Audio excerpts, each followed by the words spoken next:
Dalam surat An-Najm ayat 26 Allah Subhanahu wa taala mengatakan, "Wa kam mim malakin fis samawati la tughni syafa'atuhum syai'an illa min ba'di ayyu'dhanallahu liman yasha'u wa yarda." Dan berapa banyak malaikat di langit, syafaat mereka sedikit pun tidak berguna. Illa min ba'di ayyu'dhanallahu liman yasha'u wa yarda. Kecuali sesudah Allah izinkan bagi orang yang dikehendaki dan diridhoinya. Ini menjadi dalil ya bahwasanya Allah Subhanahu wa taala ketika ridho dengan orang yang akan diberi syafaat dan Allah ridho dengan orang yang akan memberi syafaat, maka barulah terjadi syafaat ini. Nah, jadi ini nggih, bagi orang yang diridhoi oleh Allah Subhanahu wa taala, dia dapat syafaat. Kalau enggak, ya enggak dapat gitu kan. Nah, ini dalil yang lain dalam surat Thaha ayat 9. 109. Nah, sekarang ibu-ibu terkait dengan syarat yang kedua, kan kita ulangi. Syarat pertama tadi apa? Allah ridho dan Allah mengizinkan orang yang memberi syafaat ini. Yang kedua syaratnya adalah Allah Subhanahu wa taala ridho dengan orang yang akan diberi syafaat. Jadi misalnya gini ya, ini Allah Subhanahu wa taala, misalnya ada Nabi Muhammad, ada kita misalnya manusia. Yang memberi syafaat siapa? Yang memintakan syafaat siapa? Nabi Muhammad sallallahu alaihi wasallam. Dan Allah ridho dengan Nabi Muhammad gitu ya. Yang akan diberi syafaat siapa? Umatnya manusia ini. Nah, Allah Subhanahu wa taala itu akan memberikan syafaatnya, pertolongannya, kebaikannya tadi kepada kita manusia. Ini syaratnya tadi. Ketika mendapatkan ridho Allah Subhanahu wa taala, diridhoi gitu ya. Nah, sekarang bagaimana cara supaya kita diridhoi? Syaratnya apa? Ini juga ada dua syarat. Syarat yang pertama adalah orang yang mentauhidkan Allah Subhanahu wa taala. Jadi supaya kita ini dapat ridho dari Allah Subhanahu wa taala untuk dapat syafaat, maka syaratnya harus murni tauhid kita kepada Allah Subhanahu wa taala. Sebagaimana hadis yang menyampaikan bahwasanya Abu Hurairah radhiyallahu anhu pernah bertanya kepada Nabi, "Ya Rasulullah, man as'adun nasi bi syafa'atika yaumal qiyamah?" Wahai Rasulullah, siapakah orang yang paling bahagia kelak di yaumul akhir karena syafaatmu? Maka Nabi SAW menjawab, orang yang mengatakan la ilaha illallah ikhlas dari dalam hatinya. Berarti harus murni tauhid kita ini, murni akidah kita ini, tidak tercampur dengan kesyirikan, tidak tercampur dengan hal-hal yang nanti berakibat pada batalnya keislaman kita ya. Murninya tauhid inilah yang menyebabkan Allah ridha dengan kita yang menjadi syarat mendapatkan syafaatnya. Makanya kalau ada orang yang meskipun dia bertauhid, mengaku muslim misalnya, tapi kalau tercampur dengan hal syirik, ini nggak mungkin dia dapat syafaat kelak di yaumul akhir. Dia selalu ya Allah, mudah-mudahan dapat syafaat dari Nabi Muhammad, tapi masih minta-minta di kuburan. Ya kan? Mengatakan kita semangat seperti ini supaya dapat syafaatnya dari Nabi, syafaat Nabi Muhammad gitu ya. Tapi masih nyembah-nyembah kubur, minta-minta ke kuburan ya. Orang sakit, keluarganya sakit, mintanya kemana? Ke kuburan ya. Katanya supaya sembuh, coba ini ambilkan tanah dari si kuburan si fulan ya. Nanti ambilkan airnya dari sini. Nah, ini bagaimana nanti dapat syafaat kalau menggabungkan ketauhidan dengan syirik, seperti nggak mungkin gitu ya. Kira-kira ibu-ibu yang dirahmati Allah, kita misalnya tetap misalnya sudah meyakini Allah Tuhan kita ya, tapi kita menjadikan perantara kalau kita mau minta, perantaranya misalnya minta ke kuburan si orang soleh misalnya, Mbah tolong saya punya hajat ini sampaikan ya kepada Allah Subhanahu wa taala supaya hajat saya dikabulkan. Boleh atau tidak seperti ini? Gak boleh ya.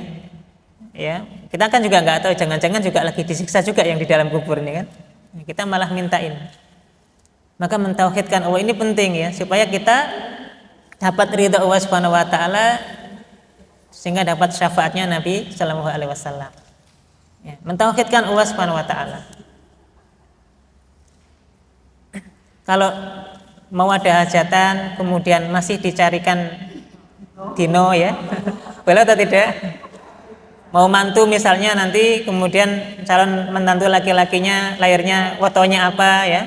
Yang perempuan calon pengantin perempuannya wotonya apa, kemudian digaduk-gadukan. Nanti sampai ketemu hari, oh ini hari baik, hari ini saja yang dijadikan hari pernikahannya. Boleh atau tidak seperti ini?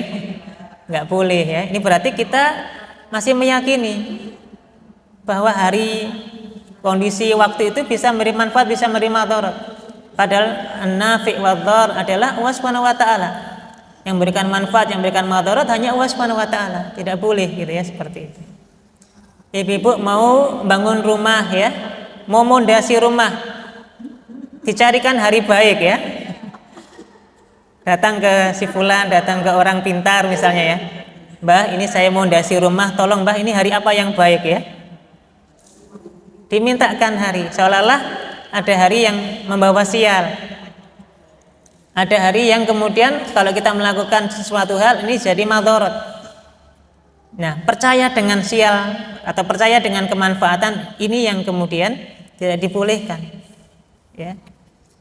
Tidak dibolehkan seperti itu. Percaya dengan jimat anak-anak supaya selamat ya, dikalungi apa namanya ya? Raja ya, dikalungi apa itu ya. Nah, ini berarti kita yakin bahwa dengan alat ini Allah menghindarkan sial, Allah Subhanahu wa taala menghindarkan madarat. Berarti kita menyekutukan Allah dalam hal masalah memberi pemberian rezeki dan sunnah tadi. Ini enggak boleh. Berarti tercampur akidah kita dengan kesyirikan. Kalau kita yakin dengan itu menjadi batal nanti keislaman kita gara-gara keyakinan seperti itu. Saya pernah menjumpai, jadi kemarin sejak zaman pandemi itu ternyata semakin banyak rumah-rumah itu yang ada tempelan ayat-ayat Qur'annya, ada tempelan tulisan-tulisan Arabnya ya. Ya, ketika tanya, Bu, jenengan kenapa kok nempelnya kayak gini? Supaya corona nggak masuk ke rumah saya ya. Ya apa hubungannya ya? Pintu segitu lebarnya masa nggak mau masuk ya? Masuk saja kan nggak? Nah, keyakinan ini yang nggak boleh. Seolah-olah kalau dengan itu tulisan itu, jimat itu terhindar dari madarat, terhindar dari hal yang kita tidak inginkan. Ini berarti syirik, menyekutukan Allah Subhanahu wa taala pada hal yang mestinya itu milik Allah Subhanahu wa taala. Supaya dagangannya laris, supaya dagangannya laku, dimintakan kalau minta dukun diberikan syarat-syarat tertentu. Mbah, ini saya punya dagangan, mau buka dagangan, diapakan ya Mbah ya supaya laku ya. Ya sudah, nggak apa-apa, nanti kamu ambil garam terus sepiurnya di depan tokomu ya. Yakin dengan melakukan itu nanti rezekinya lancar dan sebagainya, berarti kita menduakan Allah Subhanahu wa taala dalam hal masalah Allah zat yang memberikan rezeki. Kita yakin dengan barang itu yang mendatangkan manfaat untuk kita, ini yang nggak boleh. Berarti tercampur dengan kesyirikan. Kita punya misalnya ini di masyarakat nelayan ya, banyak ya. Ada orang punya perahu supaya nanti waktu nelayan itu banyak hasil tangkapan ikannya, dikasih benda-benda tertentu supaya ikannya nempel dan seterusnya ya. Kita bangun rumah supaya aman dari gangguan apa-apa, dikasih tumbal-tumbal dan seterusnya. Ini nggak boleh ya. Apa Bu? CCTV boleh kalau itu ya. Supaya nggak ada maling yang masuk ya, boleh kali gitu ya. Dan banyak ini masyarakat kita masih banyak melakukan itu. Padahal kalau ini diyakini itu bisa berarti membuat tandingan Allah Subhanahu wa taala, itu bagian dari kesyirikan. Bahkan nanti menjadi penggugur dari akidah keislaman yang sudah diyakini dalam hatinya.